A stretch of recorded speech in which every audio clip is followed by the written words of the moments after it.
अस्सलामुअलैकुम। इस वीडियो में हमने चैप्टर 6 के क्लिनिकल सीखने हैं which is about cerebellum.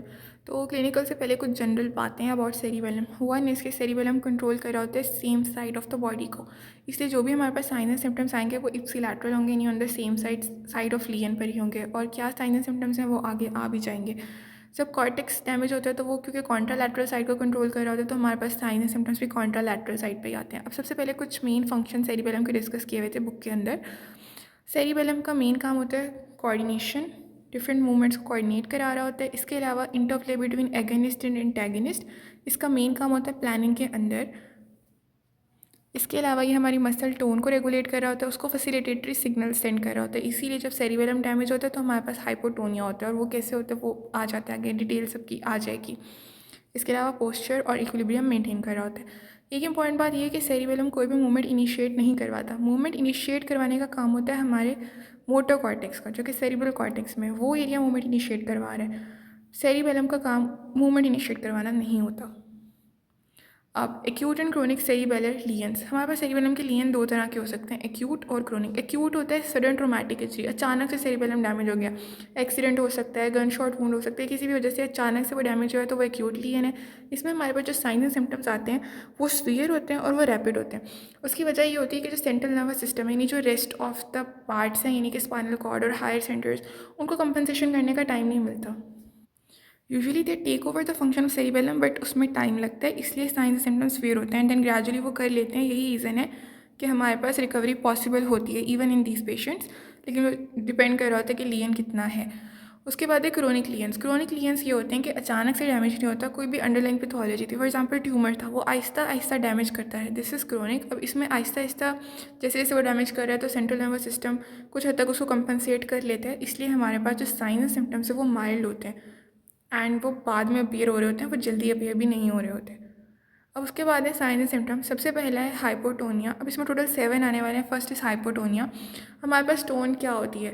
Tone is a resistance felt by examiner during passive movement at a joint. जो भी सब्जेक्ट होता है वो अपनी जो भी फॉर एग्जाम्पल अपर लिम्ब है उसको बिल्कुल ढीला छोड़ देगा, जो भी एग्जामिनर है उसके ऊपर मूवमेंट परफॉर्म करेगा एट एनी जॉइंट, तो उसको कुछ हद तक रेजिस्टेंस फील होगी, दैट इज़ टोन। अब सेरिबेलम का यहाँ क्या रोल होता है? हमारे पास टोन इस तरह से मेंटेन होती है कि मसल जब भी स्ट्रेच होता है तो हमारे पास मसल स्पिंडल हैं, वो उस स्ट्रेच को डिटेक्ट करते हैं, दे आर द रिसेप्टर्स। वहाँ से एफरेंट फाइबर्स एंटर करते हैं स्पाइनल कॉर्ड में। स्पाइनल कॉर्ड में ये मोनोसाइनेप्टिक रिफ्लेक्स आके so they synapse directly on the motor neurons and वहाँ से इफ्रेंट्स आते हैं जो कि मसल के आगे कॉन्ट्रैक्शन कराते हैं and we know they increase the tone. अब इस लेवल पे ना स्पाइनल कॉर्ड के लेवल पर हायर सेंटर से फाइबर्स नीचे आ रहे होते हैं, कॉर्टेक्स से भी आते हैं, बेसल गैंग्लिया से भी आते हैं, सेरिबेलम से भी आते हैं। जो सेरिब्रल कॉर्टेक्स और बेसल गैंग्लिया से आ रहे होते हैं दे आर इनहिबिटरी। यही रीज़न होता है कि हमारे पास जब सेरिब्रल कॉर्टेक्स या बेसल गैंग्लिया का लियन होता है तो हमारे पास हाइपरटोनिया हो जाता है, टोन इंक्रीज हो जाती है क्योंकि उनका इनहिबिटरी इन्फ्लुएंस खत्म हो जाता है।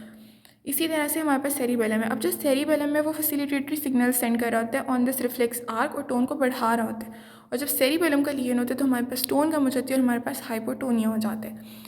और जो स्ट्रेच रिफ्लेक्स है उसको मायोटैटिक रिफ्लेक्स भी कहते हैं and this is monosynaptic reflex. Second is posture and gait, क्योंकि वो मसल के कोऑर्डिनेशन करवा रहा होता है, कोऑर्डिनेशन के थ्रू वो हमारे पोस्चर गेट दोनों को मेंटेन कर रहा होता है। जब हमारे पास इसका लियन हो जाता है तो हेड रोटेटेड या हेड फ्लेक्स्ड होता है बिकॉज वो अपनी प्रॉपर पोस्चर और शेप को मेंटेन नहीं कर सकता। इसके अलावा शोल्डर लियन वाली साइड पे लोअर होगा बिकॉज ऑफ हाइपोटोनिया, उस साइड की टोन कम होगी जिसकी वजह से शोल्डर हमें थोड़ा सा नीचे फील होगा as compare to the normal side. इसके अलावा वाइड बेस्ड स्टांस होगी क्योंकि सेरिबेलम का काम होता है उसका बैलेंस मेंटेन करना। अब बैलेंस पॉइंट नॉर्मली तो मेंटेन करना ही है। अब जैसे हमने फिजिक्स में पढ़ा था कि जिस चीज़ का सेंटर ऑफ ग्रेविटी लोअर होता है वो उतनी ज़्यादा स्टेबल होती है, इसीलिए जो रेसिंग कार्स होती हैं वो बिल्कुल फ्लैट होती हैं, उनकी जो बेस होती है वो ब्रॉड होती है, वो उनको स्टेबिलिटी देती है। सिमिलरली इस केस में भी पर्सन की जो लेग्स होंगी उनका डिस्टेंस ज़्यादा होता है, मतलब एक कंपनसेटरी मैकेनिज्म होता है टू इंक्रीज द स्टेबिलिटी जिसको हम वाइड बेस्ड स्टांस कह रहे होते हैं। इसके अलावा लेग्स स्टिफ हो जाएंगी, अगेन टोन अफेक्टेड है। लर्चिंग स्टैगरिंग गेट होगी क्योंकि कोऑर्डिनेशन नहीं है, कोऑर्डिनेशन अफेक्टेड है, और इस तरह की गेट को हम ड्रंकन गेट भी बोलते हैं। और क्यों कहते हैं उसका एक और रीज़न आगे भी आ जाएगा, बिल्कुल जैसे किसी ने शराब पी होती है वैसे चल रहा होता है, सेम इसमें भी ऐसे ही होता है। उसके बाद है ataxia which is loss of muscle coordination. इसके साथ साथ हमारे पास इंटेंशन ट्रैमर्स होते हैं। ट्रैमर्स दो तरह के होते हैं, रेस्टिंग ट्रैमर्स, इंटेंशन ट्रैमर्स। रेस्टिंग ट्रैमर्स जो होते हैं कि वो होते जाते हैं, कोई मसल कोई मूवमेंट परफॉर्म नहीं भी करा रहा है ना, जैसे फॉर एग्जांपल हैंड है, हैंड कोई मूवमेंट नहीं भी कर रहा, वो रेस्ट पे, देन अगेन हमें फ्लिकरिंग और वाइब्रेशन से फील होती है, वो रेस्टिंग ट्रैमर है, वो पार्किंसंस में होते हैं। इंटेंशन ट्रैमर ये होते हैं कि वैसे तो बंदा ठीक है, जैसे ही वो कोई मूवमेंट करने लगता है ना, फॉर एग्जांपल को पानी का ग्लास उठाना है, जैसे ही उसके करीब जाना शुरू करता है उसको ट्रैमर्स होना स्टार्ट हो जाते हैं। कोई भी काम हो सकता है, राइटिंग हो सकती है, बटनिंग का शर्ट, किसी भी वजह से ना कोई भी काम है तो उसको ट्रैमर स्टार्ट हो जाते हैं। इसके अलावा डिकम्पोजिशन ऑफ मूवमेंट एकदम डिकम्पोज है, कोई कोऑर्डिनेशन है ही नहीं, सीक्वेंशियल मूवमेंट्स नहीं हो रही है, कोई सीक्वेंस नहीं है, इसलिए उन्होंने डिकम्पोजिशन का वर्ड यूज़ किया। इसके अलावा पास्ट पॉइंटिंग होती है and finger to nose test. Finger to nose test ये होता है कि जो भी सब्जेक्ट है वो अपनी फिंगर पहले अपनी नोज़ पे टच करता है, देन जो हमारा एग्जामिनर होता है उसकी फिंगर पे टच करता है। नॉर्मल बंदा ये आराम से कर लेता है, जब ये टेस्ट कराते हैं पहले आहिस्ता से कराते हैं, देन थोड़ा ब्रिस्कली भी करवा रहे होते हैं। नॉर्मल बंदा आराम से कर लेता है, जिसका लियन होगा सेरिबेलम पे वो नहीं कर सकता, उसमें पास्ट पॉइंटिंग होती है। पास्ट पॉइंटिंग ये कि जिस डिज़ायर्ड जगह पर टच करना है ना, जैसे फॉर एग्जाम्पल फिंगर है, वहाँ पे टच नहीं करेगा, या तो वो उसके आगे उसके पीछे इधर उधर करेगा, उस जगह पे नहीं करेगा, इसको हम कहते हैं पास्ट पॉइंटिंग। इसके अलावा heel to shin test impair होगा।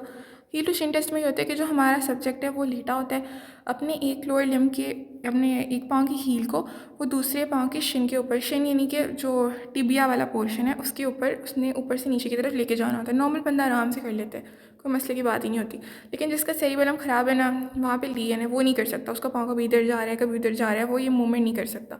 इसके अलावा dysdiadochokinesia is the inability to perform rapid alternating movements. जैसे प्रोनेशन एंड सुपिनेशन है, फोर आर्म की या हैंड की, एक नॉर्मल बंदा आराम से कर सकता है प्रोनेशन सुपिनेशन, ये नहीं कर सकते। कोई भी रैपिड ऑल्टरनेटिंग मूवमेंट है ना, ये कर ही नहीं सकते। इनकी मूवमेंट स्लो होती हैं, जर्की होती हैं और इनकम्प्लीट होती हैं। नेक्स्ट रिफ्लेक्सेस डिस्टर्ब होते हैं। हमारे पास सेरिबेलम का जब भी लियन होता है ना, उसमें करेक्टरिस्टिक फीचर होता है पेंडुलर नी जर्क।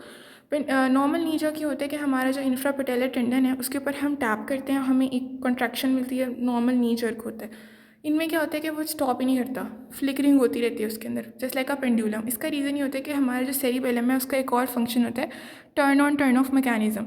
उसको पता है कब कौन से मसल ने कॉन्ट्रैक्ट करना है, कब कौन से ने रिलैक्स करना है, इसमें वो ख़राब हो गया हुआ, जिसकी वजह से पेंडुलर नी जर्क होता है। और मूवमेंट को एक तो इनिशिएट कराना मुश्किल होता है, दूसरा मूवमेंट को रोकना भी मुश्किल होता है जब हमारा सेरिबेलम डैमेज होता है, इस वजह से भी हमें पेंडुलर नी जर्क देखने को मिलता है।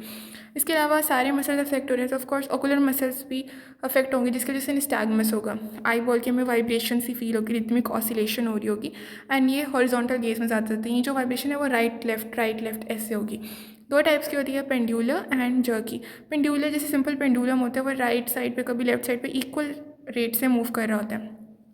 अगर इस तरह की वाइब्रेशन हमारी आइज़ की हो रही है देन वो पेंडुलर है, पेंडुलर निस्टैग्मस है। अगर वो मतलब इरेगुलर सा है तो वो जर्की है, मतलब कभी स्लो हो गया कभी रैपिड हो गया इस तरह की, तो वो जर्की होता है। पाथवेज का क्या होता है कि हमारे जो आइज से फाइबर्स हैं वेस्टिबुलर न्यूक्लियाई से सेरिबेलम में भी जा रहे होते हैं, तो इस वजह से जब सेरिबेलम का लियन होता है तो हमें निस्टैग्मस देखने को मिलता है। निस्टैग्मस किसी भी तरह का हो सकता है, हॉरिजॉन्टल, वर्टिकल, रोटेटरी, लेकिन ज़्यादातर हमें हॉरिजॉन्टल देखने को मिलता है और ज़्यादा अप्रिशिएबल भी वही होता है।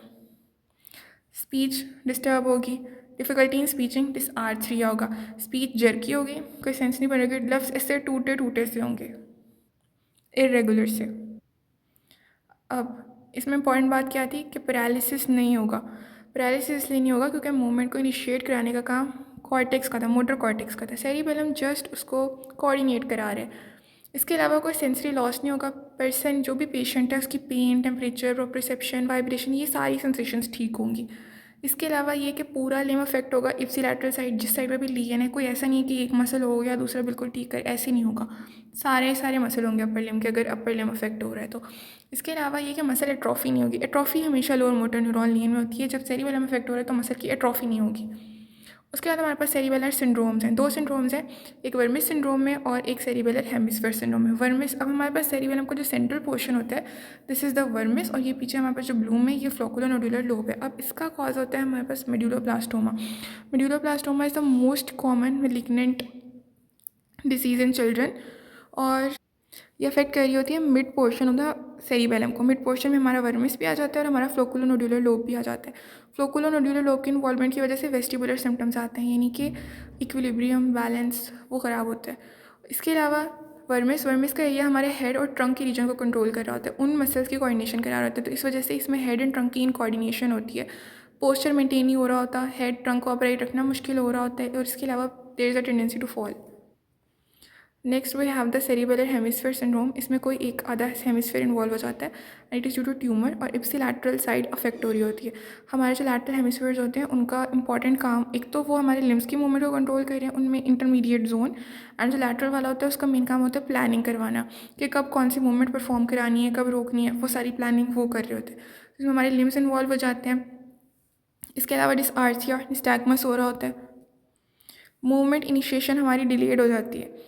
इनिशिएट अगेन मोटर कॉर्टेक्स ही करा रहा है, लेकिन प्लानिंग में इसका रोल है, इसलिए मूवमेंट जल्दी से इनिशिएट नहीं होती, उसमें टाइम लगता है। उसके बाद कॉमन डिजीज़ेज जो अफेक्ट कर रही होती हैं सेरिबेलम को, one is acute alcohol poisoning. जो अल्कोहल होती है वो गैबा की सेंसिटिविटी इन्हांस कर देती है, GABA receptors, and now we know GABA जो है वो तो इनहिबिटरी न्यूरोट्रांसमीटर है। सेरिबेलम में और कोई इनहिबिटरी न्यूरोट्रांसमीटर नहीं था सिवाय गैबा के, तो गैबा इनहिबिट कर देता है। जब वहाँ पे इनहिबिशन होती है तो ऑफकोर्स सिग्नल नहीं जाएगा, तो कोई मूवमेंट कोई फंक्शन सेरिबेलम अपना परफॉर्म नहीं करेगा, जिसकी वजह से हमारे पास सारे वो वाले साइन सिम्टम्स आएंगे, ड्रंकन गेट और डिसआर्थ्रिया, स्लर्ड स्पीच, बिल्कुल। और इसी वजह से जो लोग अल्कोहल कंजम्पशन करते हैं, जैसे हमें आइडियली दिखाया जाता है, उनमें ये इसी वजह से होता है।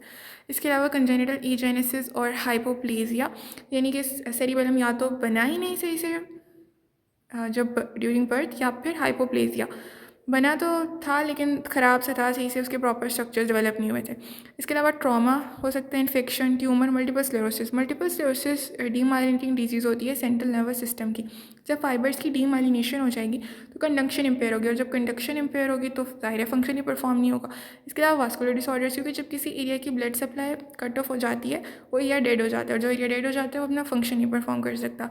इसके अलावा हैवी मेटल पॉइजनिंग है। हैवी मेटल हमारे जो लेड, मर्करी, ये तो वैसे पूरे सीएनएस को इफेक्ट कर रहे होते हैं, तो उस तरह से सेरिबेलम को भी इफेक्ट कर रहे होते हैं। Thank you for watching. इसमें बस यही था, और किसी का कोई क्वेश्चन हो तो वो पूछ सकते हैं कमेंट्स में।